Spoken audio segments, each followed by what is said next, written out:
அது ஒரு நடுநிசி வேலை. அந்த கப்பல் தனியாக நடுக்கடலிலே சென்று கொண்டிருந்தது. அந்த கப்பலின் கேப்டன் கப்பலின் மேல்தளத்திற்கு வந்து அந்த இருட்டு வேளையில் இருட்டு சூழமைவை பார்த்து கொண்டு வந்தான். அப்படி இருட்டிலே நின்று பார்த்து கொண்டு வந்திருந்த அவனுக்கு ஆச்சரியம் காத்திருந்தது. கொஞ்ச தூரம் போன உடனே இந்த கப்பல் போகிற திசைக்கு ஆப்போசிட் டைரக்ஷனில் எதிர் திசையில் இன்னொரு ஒளி தெரிகிறது.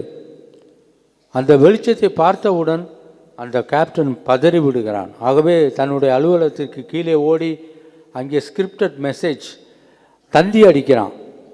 நான் கப்பல் வந்து கொண்டிருக்கிறேன், எனக்கு நேர் எதிர் திசையில் உங்கள் வெளிச்சம் தெரிகிறது, தயவுசெய்து 50 மீட்டர் வலதுபுறம் இடம் ஒதுக்கி கொடுங்கள், ஒதுங்கி போங்கள் அப்படின்னு ஒரு மெசேஜ் கொடுக்குறான்.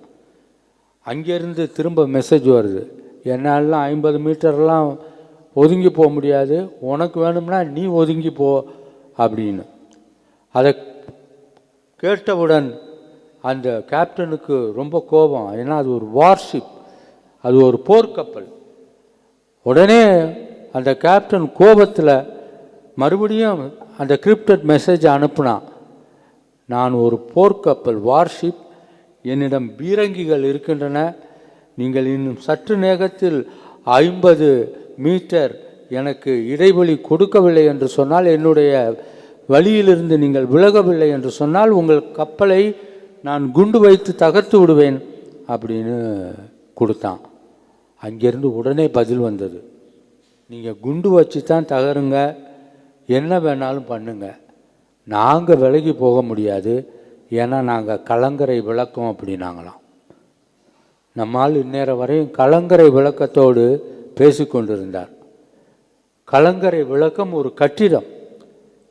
அன்புக்குரிய அன்னையின் பிள்ளைகளே, பொல்லாதவர் பொல்லாதவைகள் செய்வதை விட்டுவிட்டு நன்மையை தேடி நன்மை செய்பவர்களாக மாறினால் அவர்கள் வாழ்வார்கள்.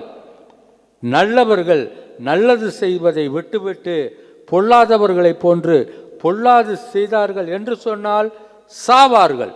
இதுதான் ஆண்டவரோடு நாம் வாழ்வும் வாழ்வு, இதுதான் ஆண்டவர் நமக்கு தரும் சாவு. சாவா வாழ்வா?